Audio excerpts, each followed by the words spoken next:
Paul Kagame, le président rwandais, est arrivé, il a choisi directement de saluer Emmanuel Macron, négligeant la secrétaire générale. Et il a ensuite salué Brigitte Macron pour terminer par la secrétaire générale. Ces choix et ces non-respects du protocole m'ont poussé à s'interroger sur les relations entre Macron et Paul Kagame. Une scène marquante s'est déroulée lors de l'arrivée de Félix Tshisekedi et Paul Kagame au sommet de la francophonie organisé en France.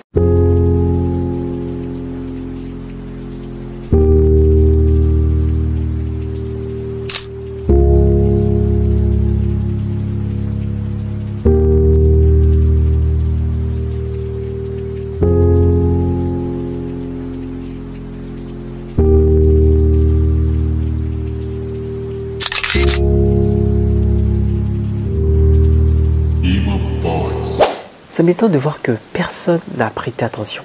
Dans cette scène, Emmanuel Macron accueillait chaque dirigeant et selon les protocoles établis, la secrétaire générale de la francophonie, Louise Mushikiwabo, ancienne ministre des Affaires étrangères du Rwanda, était placée en première position pour être saluée en premier, suivie d'Emmanuel Macron et enfin de sa femme Brigitte Macron. Et lorsque le président congolais Félix Tshisekedi est arrivé, il a respecté le protocole en saluant d'abord la secrétaire générale de l'Organisation internationale de la francophonie, puis Emmanuel Macron et enfin Brigitte Macron. Ce geste a montré la volonté de Félix Tshisekedi de respecter les normes diplomatiques malgré les tensions entre la RDC et le Rwanda. Parce que notre président n'aurait pas salué Louise Mushikiwabo étant que personnalité rwandaise.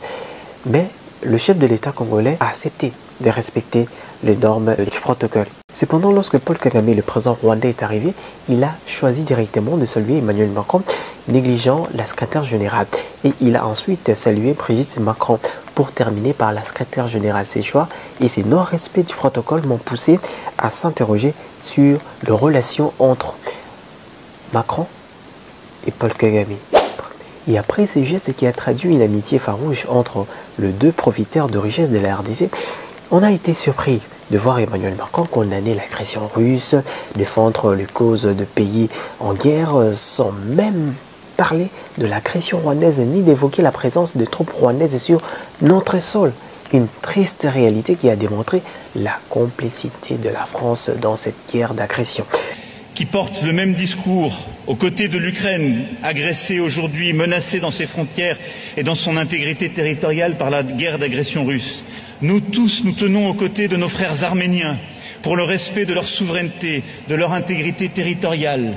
Nous tous, nous tenons aux côtés du peuple ami libanais, aujourd'hui bousculé dans sa souveraineté et sa paix.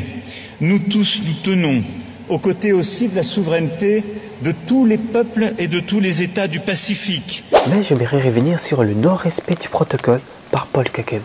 Mais tout d'abord, le respect du protocole est essentiel dans les relations diplomatiques. Félix Tshisekedi, en saluant la secrétaire générale en premier, il a montré une volonté de maintenir des relations respectueuses. En revanche, Paul Kagame, en choisissant de saluer Emmanuel Macron, d'abord a envoyé un message fort sur ses priorités et l'importance de sa relation avec Macron. Et ce rapprochement a été visible dans la manière dont Emmanuel Macron a évité d'aborder la question de l'agression rwandaise dans son discours d'ouverture. Donc, au lieu de condamner le Rwanda pour son rôle dans le conflit en RDC, Emmanuel Macron a préféré de fermer les yeux, ce qui témoigne d'une volonté, soit de sa volonté de maintenir ses liens amicaux avec Paul Kagame. En fait, aujourd'hui, il est plus clair que ces deux chefs d'État entretiennent une relation très proche, ce qui influence leur interaction diplomatique.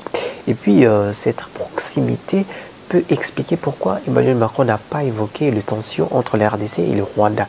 En évitant de condamner implicitement le Rwanda, Emmanuel Macron semble favoriser une approche diplomatique qui renforce son amitié avec Paul Kagame au détriment des préoccupations sécuritaires de la RDC. Alors, le geste et les interactions lors de ces rencontres envoient un message puissant.